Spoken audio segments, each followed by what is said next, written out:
12월 5일 오늘 만날 성경 말씀은 욥기 30장 9절에서 10절 말씀입니다. 그런데 그런 자들이 이제는 돌아와서 나를 비웃는다. 내가 그들의 말거리가 되어버렸다. 그들은 나를 꺼려 멀리하며 마주치기라도 하면 섬슴지 않고 침을 뱉는다. 하나님이 내 활시위를 풀어버리시고 나를 이렇게 무시력하게 하시니 그들의 굽힌 분리발처럼 내 앞에서 날뛴다. 이 천한 무리들이 내 오른쪽에서 나와 겨루려고 들고 일어나며 나를 잡으려고 내가 걷는 길에 덫을 놓고 나를 파멸시키려고 포위망을 좁히고 있다. 그들은 내가 도망가는 길마저 막아버렸다. 그들이 나를 파멸시키려고 하는데도 그들을 막을 사람이 아무도 없다. 아멘.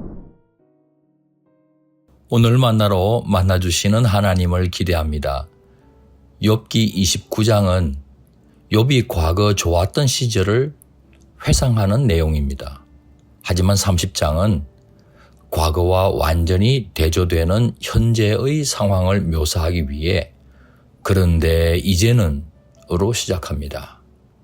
욥의 삶이 예측 가능한 패턴을 따라 흘러갔다면 아무런 문제가 없었을 것이고 욥기도 존재하지 않았을 겁니다. 욥은 나름 하나님의 뜻을 따라 살아왔지만 도무지 이해할 수 없는 고난이 그를 덮쳐온 겁니다. 바로 얼마 전까지도 욥은 사회로부터 존경과 신뢰를 받았습니다.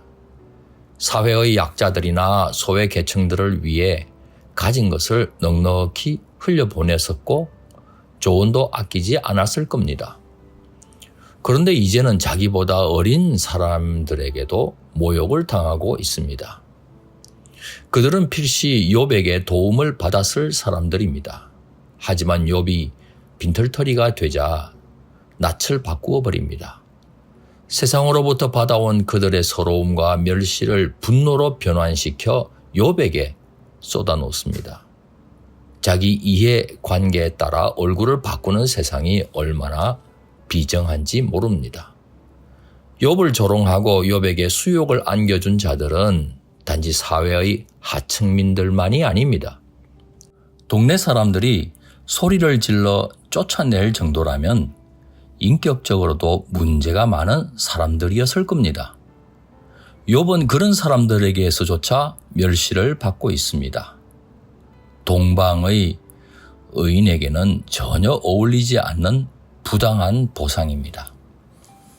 정의를 실천하고 어려운 자를 도와주던 욥이 부당하게 고난을 당하고 목숨마저 위협받고 있는데도 하나님은 침묵하십니다. 욥은 하나님께서 자신을 이유 없이 비참하게 만드시니 천한 사람들까지도 자신을 함부로 대한다고 생각합니다. 난데없는 총체적인 재난입니다. 기계적인 도덕 인과율에 뿌리를 두고 있는 규범적 지혜로는 욥의 사태를 설명할 수 없습니다. 이해할 수 없는 고난이 닥쳤을 때 기계적인 도덕 인과율에 쩔어 사는 사람은 절규할 것입니다. Why me? 어찌하여 하나님께서 나에게 이런 일을 허락하셨단 말입니까? 하지만 모든 경험과 지각을 뛰어넘어 얼마든지 역사하시는 하나님을 믿는 사람들은 하나님을 향한 절규보다 자신을 성찰하게 됩니다. Why not me? 이런 일이 나에게는 일어나지 말라는 법이 어디 있을까? 지금까지의 세상 지혜와는 전혀 다른 유기적인 성찰에 기초한 지혜입니다. 욥기 서두에 보면 욥의 믿음을 두고 마귀가 하나님께 내기를 걸어가는 것 같은 장면이 나옵니다.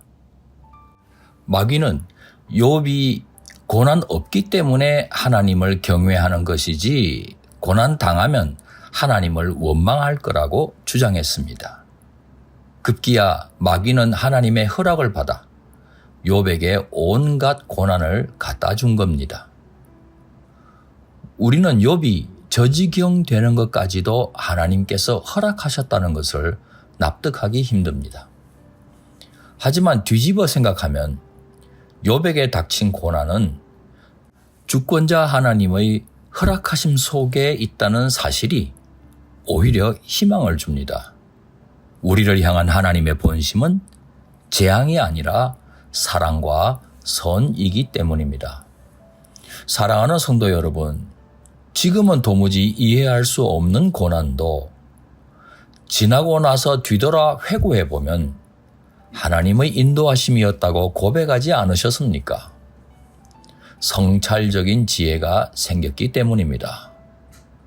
그러므로 지금의 고난 중에서도 합력하여 선을 이루어 주실 하나님을 믿고 오히려 감사하시는 높은 뜻 성도님 되시기를 소망합니다. 기도하시겠습니다. 사랑의 목자가 되시는 하나님, 우리가 사망의 음침한 골짜기를 다닐지라도 하나님께서는 여전히 생명의 푸른 풀밭으로 인도하고 계시다는 사실을 믿게 하시고 또한 지금을 오히려 감사하는 믿음의 사람이 되게 해 주옵소서. 예수님 귀하신 이름으로 기도합니다. 아멘.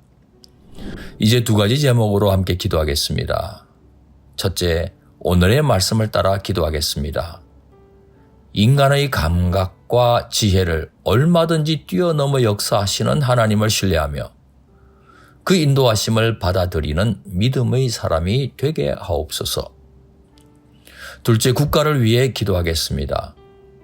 대한민국의 각 분야에 하나님을 경외하는 지도자들이 많아지게 하시고 하나님을 믿고 성찰적인 지혜로 대한민국을 이끌어가게 하옵소서. 이 제목으로 기도하신 후에 개인 기도 하시겠습니다.